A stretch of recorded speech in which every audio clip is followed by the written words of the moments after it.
a Netflix original film. The Wi-Fi isn't working. In the event of a global communications breakdown, do the following. Stay inside. What just happened here is happening everywhere. Avoid strangers. We've all been deserted. I don't trust them. And most importantly, do not panic. Julia Roberts. What happens next? Mahershala Ali. I knew something was coming. Leave the World Behind. Rated R. In select theaters now and on Netflix December 8th. Hello, everybody. I'm Therese Bottomly, editor of the Oregonian and OregonLive. This is Beat Check with the Oregonian. Today, I'm talking with senior enterprise reporter Noelle Crombie, who wrote the award-winning 2018 series Ghosts of Highway 20. The series also has a 5-part video documentary, which is on YouTube. Noelle, welcome back to Beat Check. Thanks for having me, Therese. Now, as I mentioned, Ghosts of Highway 20 published several years ago, but it's come back to the forefront. Noelle, take us back to late 2017 and then 2018 when you and videographer Dave Killen and photographer Beth Nakamura started working on this series. At the beginning, this story was started out as an assignment from you, actually.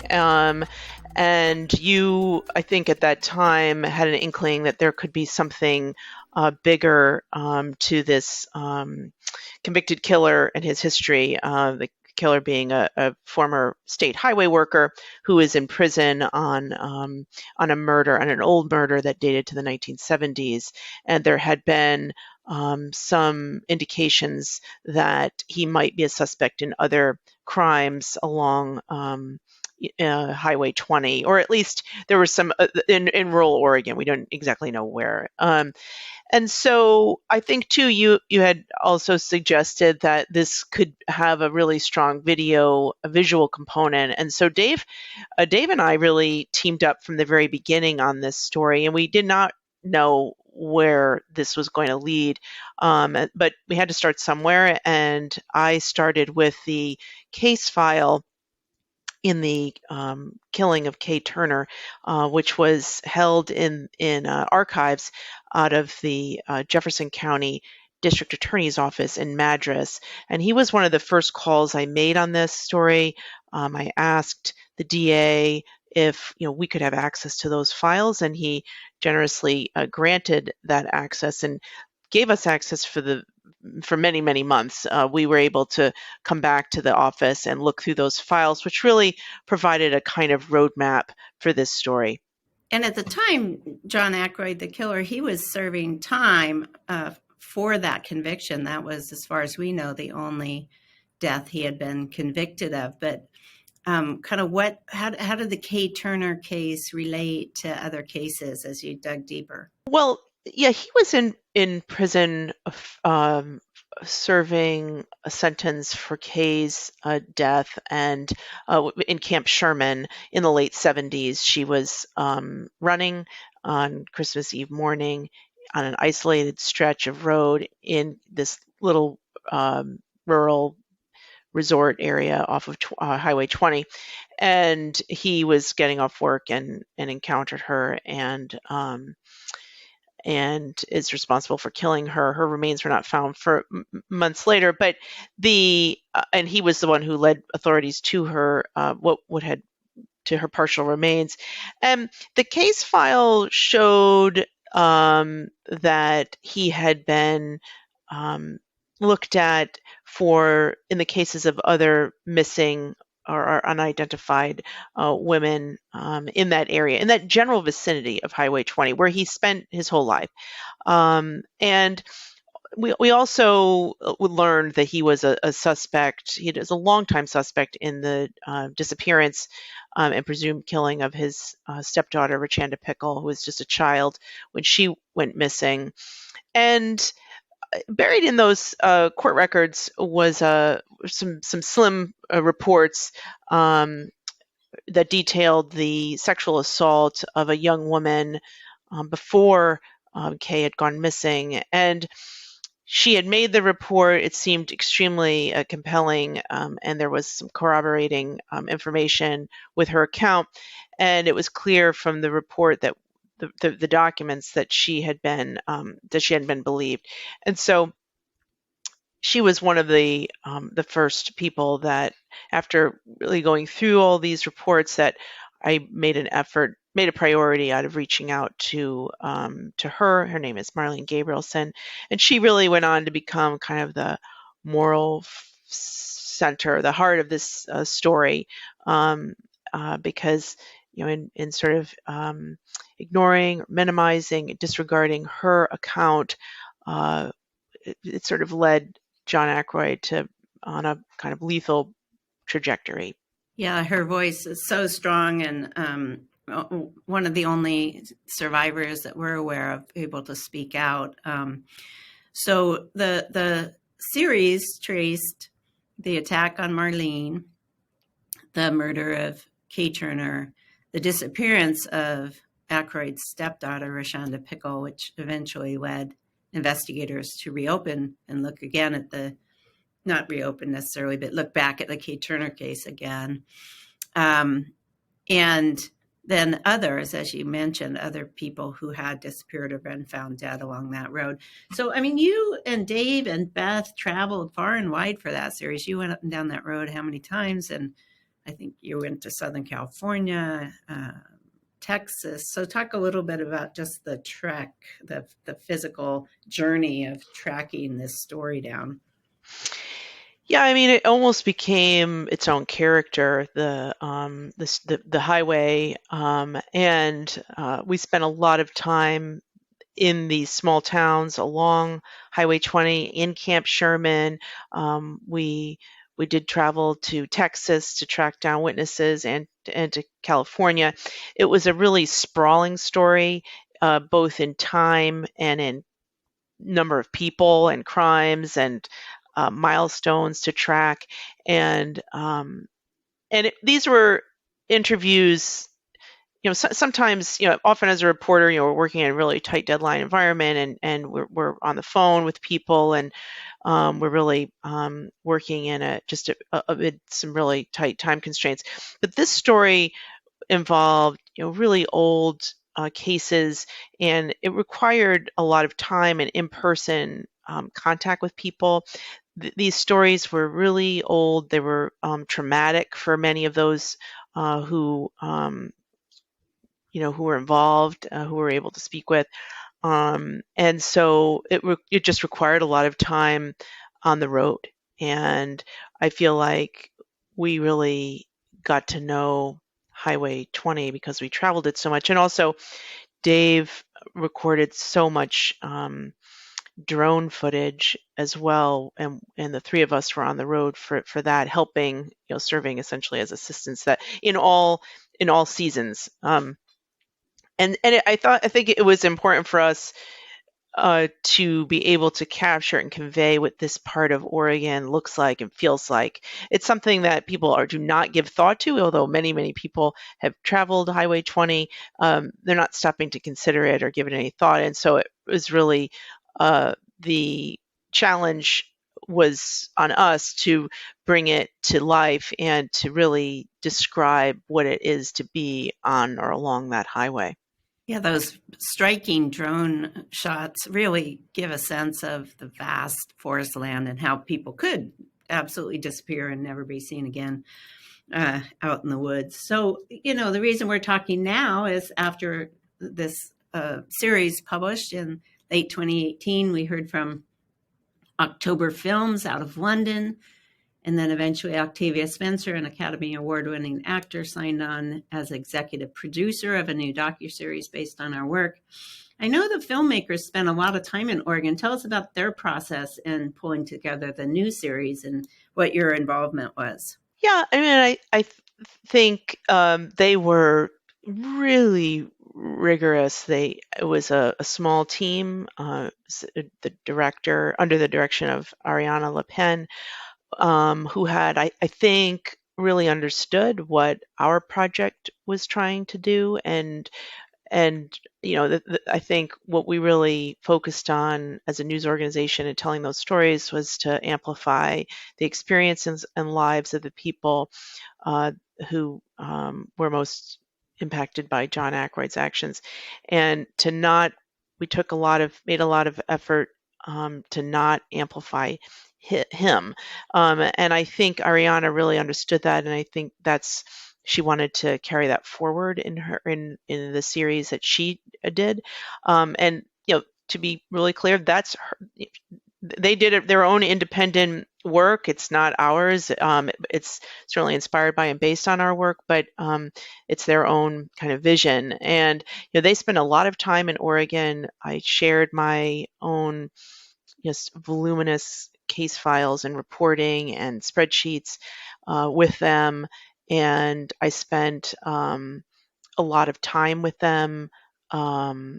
They interviewed me here at my home, and Ariana did, and I think we all were just anxious about a project that meant so much to all of us, to see how it was going to end up being adapted for streaming. And I think in their own way, they kind of stayed true to the ideas that we had, which were to really focus on the victims. Yeah, and I know it was important to us that the docuseries, which is called The Lost Women of Highway 20 and debuted on ID Network and Max streaming platform, it was important to us that it was journalistically sound and not, fictionalized or made up in any way. It was a documentary, as our work was.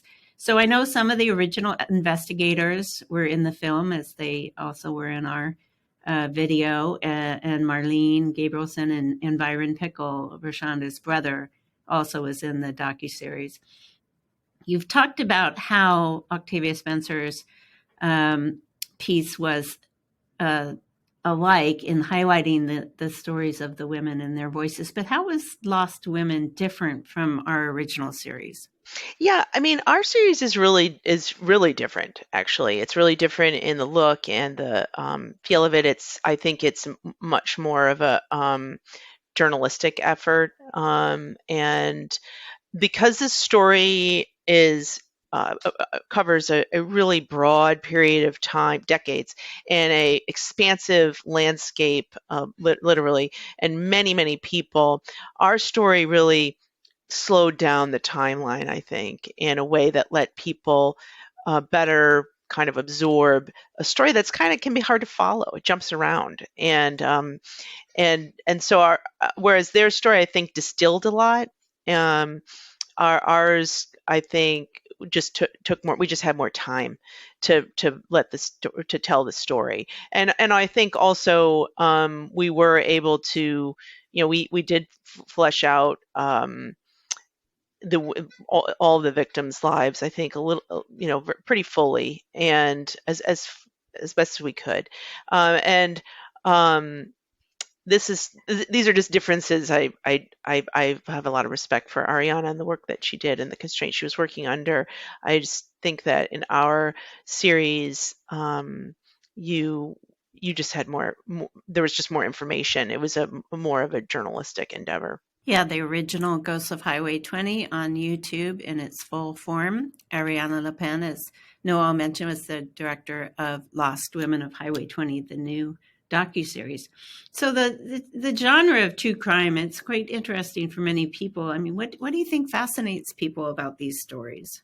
I think just the mystery, being able to follow something that's unsolved.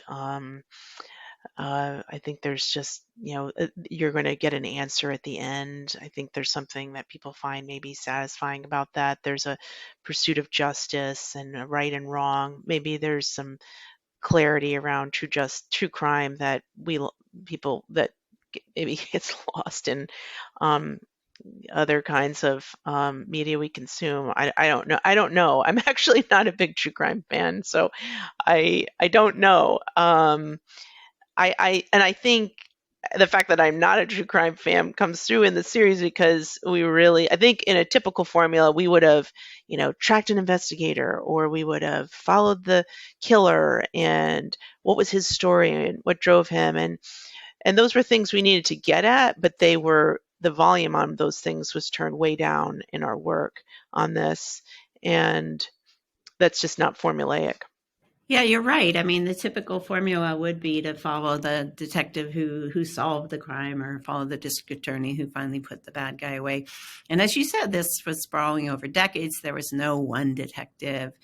There was a DA who was the one who prosecuted John Ackroyd in the Kate Turner case, but he wasn't necessarily involved in every single one. So, and I know that the team felt strongly about focusing on the women and elevating their voices. It was fairly early on in the reporting when we discovered that John Ackroyd had died in prison. Yeah, I consider that a setback because, of course, from my point of view, I was hoping to interview Ackroyd. I don't think that would have been likely, but at the outset, I had hoped to be able to do that. And then when he died, I thought I wasn't even sure that we would pursue the story. And I remember you saying, onward, and it turned out that actually.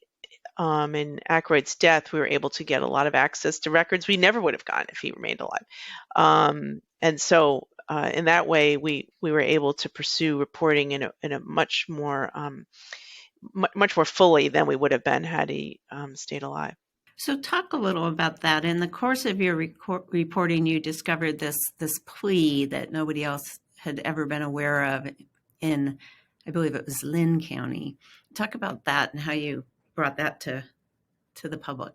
Yeah, it was so confounding having covered courts in Oregon for a couple decades. I had never encountered just that kind of secrecy and sort of stonewalling around what appeared to have been a court proceeding.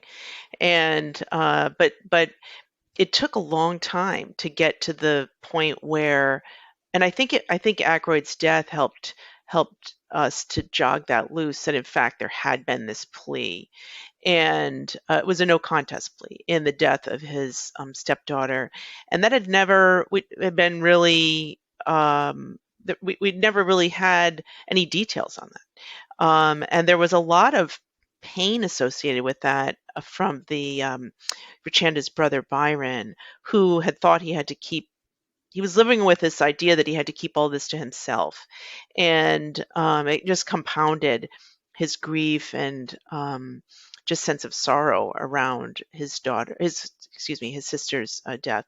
And so when we realized there had been this proceeding, the Oregonian, pursued in court the records that helped us really flesh out that proceeding and showed that he had entered this plea.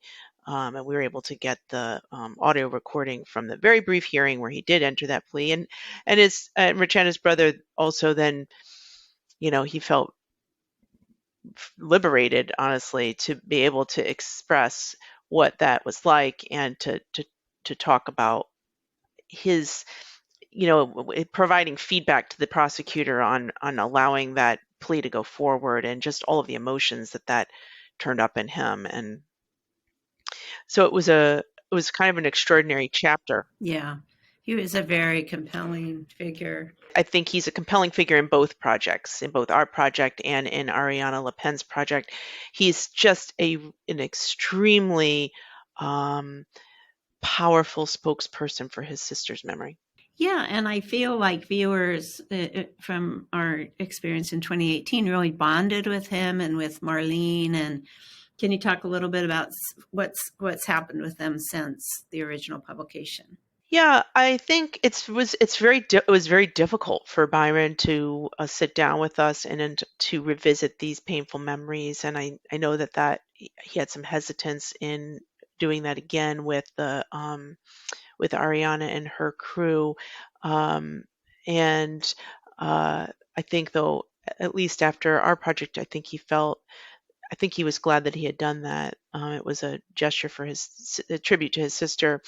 And Marlene, I remain in fairly close touch with, regular contact with, and I think the project was transformative. Our project was transformative for Marlene in some ways, because this was a burden that she carried for many, many years that was really buried in a lot of shame, and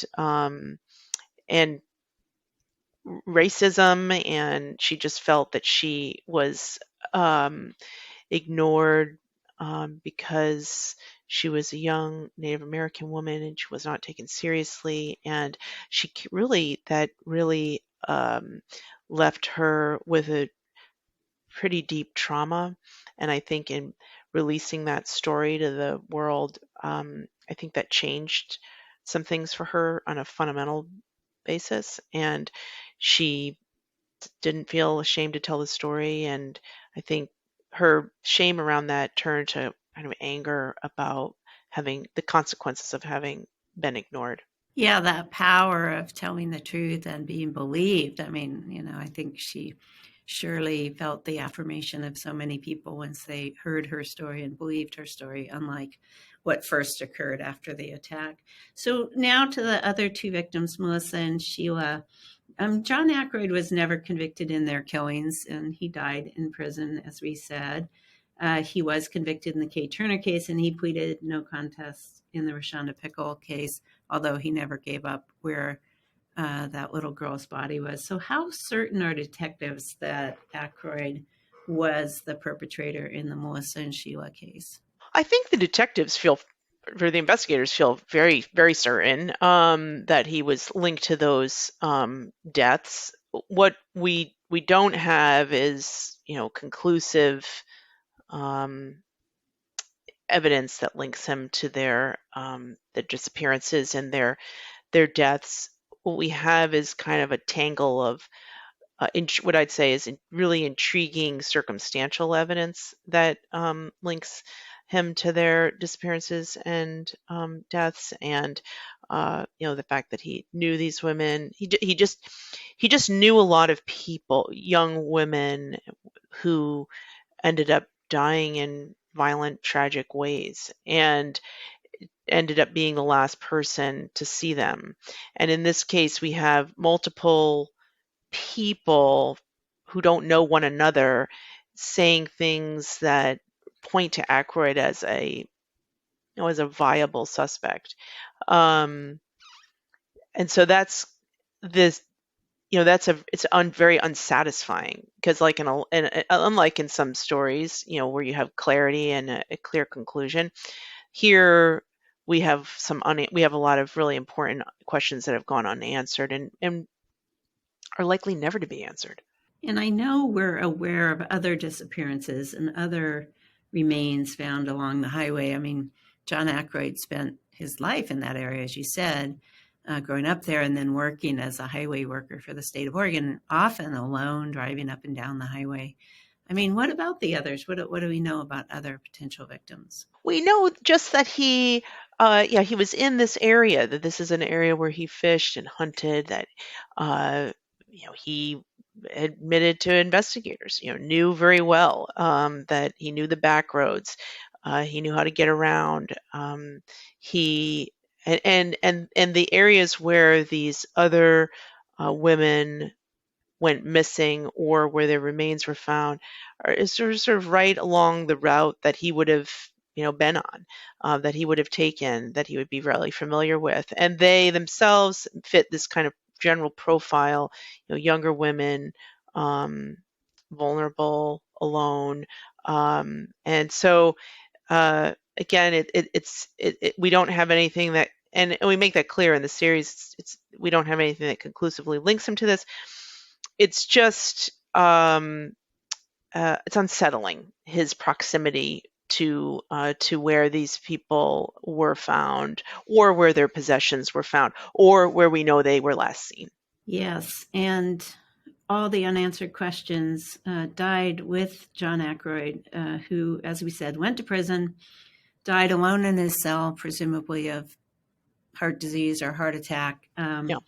Still collecting his PERS payment from the state of Oregon, even while behind bars. So thank you, Noelle, as well as Beth and Dave, for the terrific series. You can read the entire thing on projects.OregonLive.com/Ghosts of Highway 20.